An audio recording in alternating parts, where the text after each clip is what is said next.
나이 들수록 혼자가 되어야 하는 이유. 쇼펜하우어, 고독한 사람만이 행복을 누릴 수 있는 권리가 있다. 아무리 사랑하는 연인이나 친구나 부모 형제라도 자기 자신과 마음의 일치를 이룰 수는 없다. 이웃과는 개성과 기질이 달라서 완전한 일치는 더욱 불가능하다. 세상에서 가장 소중한 것은 건강이다. 그 다음으로 중요한 것은 마음의 평화와 정신의 안정이다. 그런 중요한 것을 다른 사람과의 일치를 통해서 얻기는 어렵다. 그것은 오직 고독을 통해서만 얻을 수 있는 보물이다.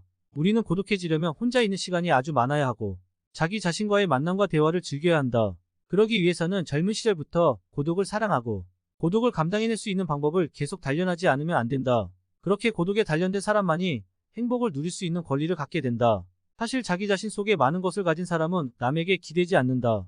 자신 속에 가진 것이 없는 사람이 남의 것에 기웃거리고 기대는 것이다. 내면적 자아가 봉화한 사람일수록 외부에서 끝없는 자극을 구한다. 그는 외부에서 만족을 얻지 못하면 스스로 파멸한다. 우리는 그것을 악기에 비유할 수 있다. 단음을 가진 악기는 교향악단에서 다른 악기들과 함께 연주되어야만 그 역할을 할 수가 있다.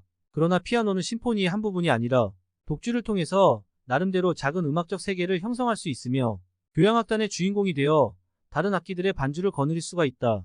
이것을 보면 다른 목적이 없는 한 사교가 뛰어난 인물은 대체로 지능적으로 열등한 사람으로 일단 평가해도 된다.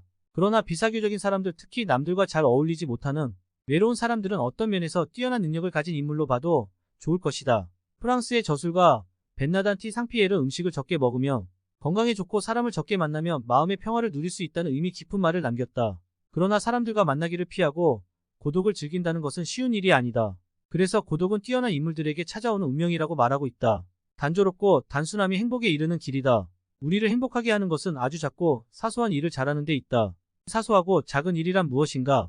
아무도 만나지 않고 혼자 책을 읽거나 음악을 듣거나 명상을 즐기고 혹은 마당을 쓸고 꽃을 바라보는 일 같은 것을 말할 수 있다. 일상의 평범한 일 그 자체를 말한다. 우리는 넓은 곳을 바라보기보다 좁은 시야에 바라볼수록 또 행동 범위가 넓은 것보다 좁을수록 더욱 행복을 누릴 수 있다. 세상을 넓게 보면 욕망이 커진다. 시야와 행동 반경이 넓어질수록 욕구가 더욱 발생하고 욕구가 생기면 그것을 이루려는 걱정과 불안이 증가된다. 사람을 많이 만날수록 친구가 많을수록 좋아하는 사람이 많을수록 소망과 욕구의 접촉 범위가 커지면서 불행을 자초할 수 있는 기회와 환경이 커진다. 행복해지기 위해서는 의지와 마음의 동요를 적게 해야 한다. 괴로움은 적극적인 마음에서 비롯되고 행복은 소극적인 마음에서 나온다. 마음의 안정과 고요와 평온함은 야만과 부산스럽고 시끄럽고 바쁜 것으로부터 오는 불행보다 훨씬 낫다.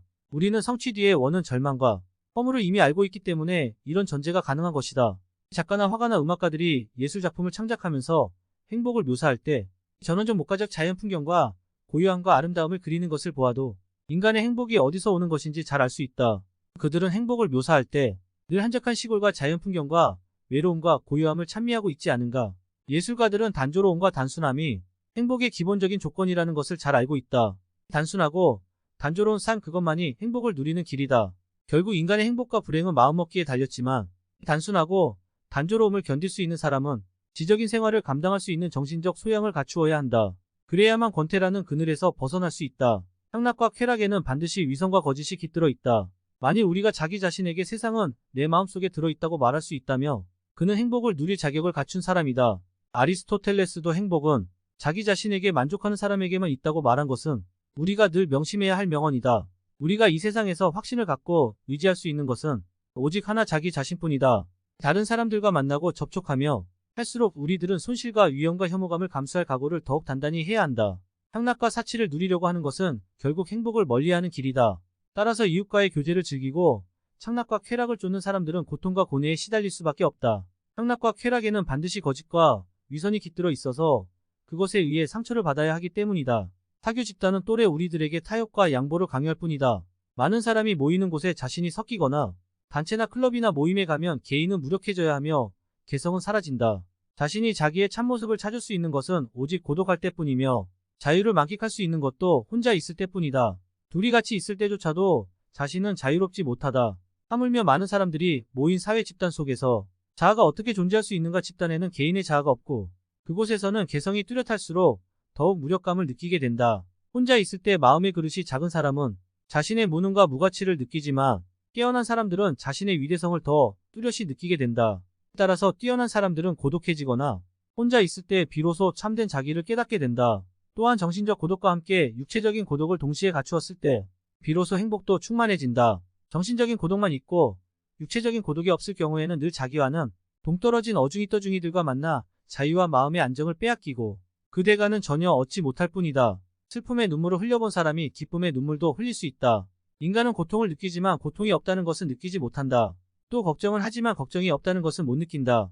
두려움은 느끼지만 안전을 못 느끼며 갈등이나 욕망이나 희망은 느끼지만 그것을 손에 쥐게 되며 금세 흥미를 잃는다. 심한 갈증으로 허겁지겁 물을 마신 후에 남은 물은 버리는 것처럼 욕망도 충족되면 손에서 놓는다. 인생에서 중요한 세 가지 선이라고 할 수 있는 건강과 젊음과 자유조차도 그것을 누리고 있는 동안에는 전혀 느낄 수 없다. 아프지 않은데 병원에 가는 사람이 어디 있으며 젊음은 너무 당연한 얘기고 자유로울 때는 자유 그 자체가 없다. 그러나 경범죄로 파출소 철창에 들어가는 순간 자유가 얼마나 소중한가를 즉시 느끼게 된다. 인간은 행복할 때는 자신이 행복하다는 것을 느끼지 못하지만 불행해져야 그때가 행복했다는 것을 깨닫는다. 그렇다면 내게 현재의 행복이란 없고 행복은 과거의 기억으로만 존재한다는 얘기다. 향락과 쾌락에 대한 실감도 그것이 강할수록 감퇴되며 습관이 되면 없는 것과 똑같아진다. 그러다가 쾌락이 습관조차 끝나면 괴로움만 남게 된다.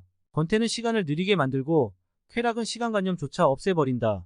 그렇다면 우리는 이런 결론에 도달할 수가 있다. 물이 나를 살리고 있다는 것을 깨닫기 위해서는 극단의 갈증이 필요한 것처럼 고통스러운 병거는 건강의 중요성을 깨닫게 해주고 늙었다는 것은 젊음의 소중함을 일깨워주고 극단의 구속은 자유의 소중함을 알려준다는 것이다.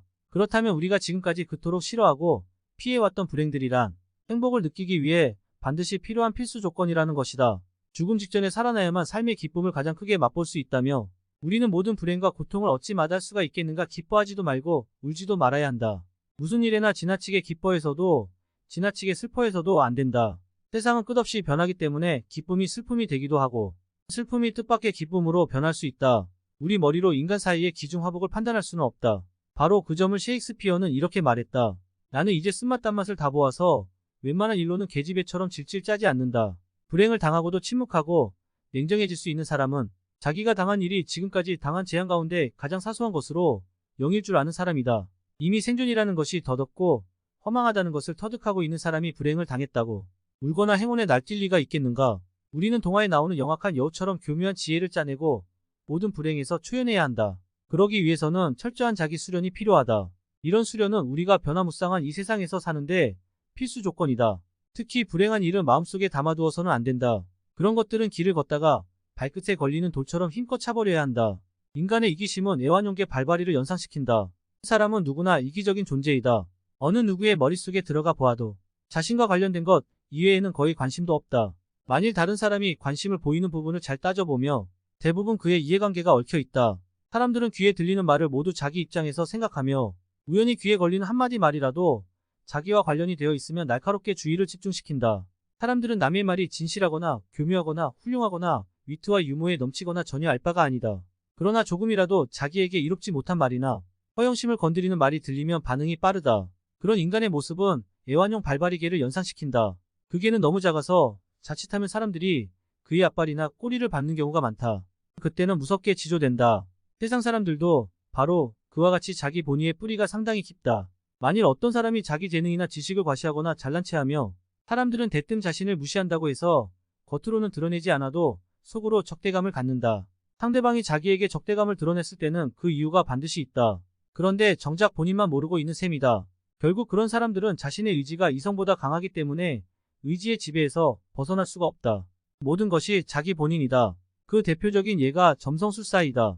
점성술사는 광대한 우주 공간에 떠있는 지구보다 수천 수만 배나 되는 천체들의 운행을 한낱 보잘것없는 개인의 운명과 연관시키고 있다. 그래서 혜성이 나타나면 전쟁이 일어난다거나 당신의 별자리의 이동으로 행운이 온다는 식의 허무맹랑한 말을 떠든다.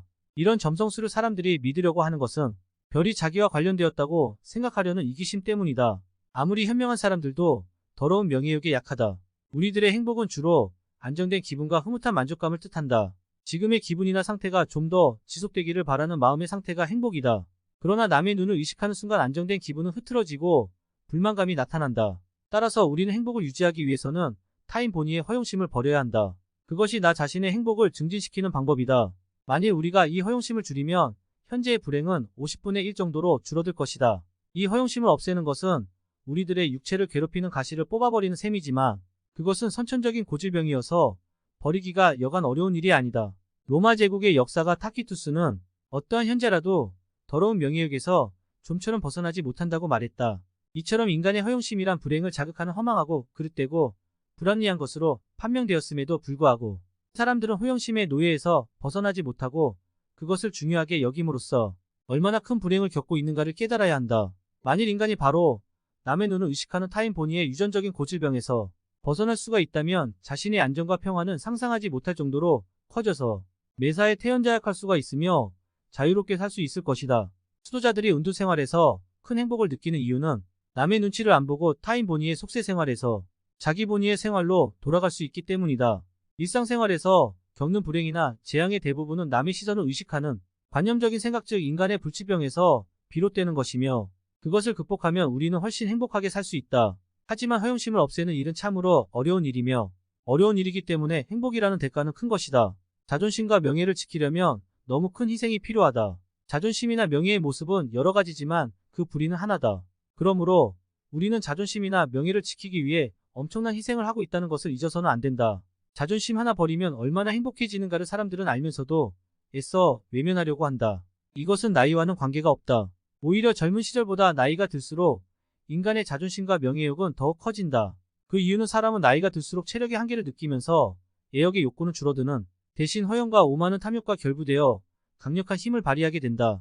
특히 프랑스 사람들에게는 이런 경향이 다른 나라 국민들보다 높다. 그들은 속된 명예욕과 가서로운 허영심 혹은 유치하고 철면피한 허세가 일종의 풍토병처럼 관습화되어 있다. 내가 이런 글을 쓰는 것은 다른 나라에서는 없는 일들이 프랑스에서는 국민들 사이의 유전적인 관계의 형태로 나타나고 있기 때문이다. 내 말을 입증하기 위해 몇 가지 예를 들어보겠다. 토마스 빅스는 평범한 프랑스의 노동자였다. 그는 화가 나서 주인을 살해한 후에 사형 원두를 받고 공개 처형을 당하게 되었다. 1846년 5월 31일 신문에는 그가 사형장에서 어떤 모습을 보여주었는지 기록되어 있다. 사형 당일 교도소의 사제가 그에게 마지막 설교를 해주고 있을 때 자신의 수치스러운 죽음을 겸허하게 받아들여야 할 그는 몰려든 구경꾼들에게 자신의 배장을 과시했다. 그는 단두대로 걸어가는 도중 갑자기 큰 소리로 여러분 나는 꽁트 박사의 흉내를 내는 것이 아니라 인생의 가장 중대한 비밀이 무엇인지 알려고 지금 가는 길이오하고 당당하게 단두대 위로 올라가 군중들에게 태연하게 윙크를 보냈다. 그러자 군중들은 그런 그에게 열렬한 박수를 보내며 환호했다. 추악한 살인자가 죽음의 절망 앞에서 한 일은 자신의 눈앞의 현실이 아니라 군중들이 훗날 머릿속에 자신의 이미지로 남길 당당한 모습이 그의 마지막 가장 큰 관심사였던 것이다. 거기에 나의 자의식은 없고 오직 남이 자신의 최후를 어떻게 볼 것인가만 있었다. 그보다 더 큰 허영심은 없다. 프랑스에서 반란죄로 사형을 언도받은 봉두 상원의원에게 가장 큰 고통은 자신이 상원의원 복장을 입고 재판장에 나타날 수 없는 것이었다고 말했다. 그가 처형을 당하면서도 가장 큰 고통은 죽음 자체가 아니라 머리를 단정히 깎아 죽는 것을 허락해주지 않은 당국에 대한 불만이었다. 자신의 죽음 앞에서도 복장과 단정한 머리를 의식한 것은 그들이 죽음보다 체며 즉 남들이 자기를 어떤 모습으로 보는지를 더욱 의식했기 때문이다. 그들이 명예와 허영심의 지독한 노예였다는 것을 반적으로 보여주는 예이다. 스페인의 작가 마테오 알레만의 소설을 보면 첫 구절에 이런 대목이 나온다. 이 못난 죄수들은 영혼을 구제받기 위해 허용된 몇 시간을 단두대에 사다리 위에서 군중들에게 무슨 멋진 말을 하고 죽을까 궁리하는데 모두 허비한다고 쓰고 있다. 그런 예는 지금도 얼마든지 찾아낼 수 있다. 인간의 모든 불안과 권민과 권내며 불만과 초조의 90%는 다른 사람이 나를 어떻게 생각할까 하는 걱정에서 나온다. 또한 우리들의 질투나 증오심도 대체로 같은 뿌리에서 자란 가지들이다. 쇼펜하우어는 비관적 철학으로 잘 알려진 독일의 철학자입니다. 그는 단지 폴란드에서 상인인 아버지와 소설가인 어머니 사이에서 태어나 베를린 대학교와 캐팅겐 대학교에서 공부했습니다. 쇼펜하우어의 가장 유명한 작품인 의지와 표상으로서의 세계는 현대 심리학에 큰 영향을 남겼습니다. 이 책에서 그는 인간 존재가 이성과 합리적인 지각을 갖고 삶을 살아간다는 전제를 거부하고 인간을 움직이는 실질적인 동력은 살고자 하는 의지라고 하는 맹목적이고도 비합리적인 힘이라고 주장했습니다. 쇼펜하우어에 따르면 살고자 하는 의지는 모든 고통과 욕망의 근원이며 인간 고통의 근본 원인이다. 쇼펜하우어의 철학은 19세기 특히 예술 문학 심리학 분야에 큰 영향을 미쳤습니다. 그는 세계와 인간 존재에 대한 부정적인 견해로 인해 염세주의 철학자라고 불렸지만 그의 사상은 그의 사후 수세기 동안 계속 연구되고 토론되었습니다. 쇼펜하우어는 혼자 있는 시간이 개인의 성장과 성찰을 위해 필요하다고 말하고 있습니다. 그는 혼자 있는 시간을 통해 개인이 자신의 생각 감정 및 동기를 더 잘 이해할 수 있으며 더 깊은 자기 인식과 자신의 삶을 통제할 수 있는 더 큰 능력으로 이어질 수 있다고 말하고 있습니다.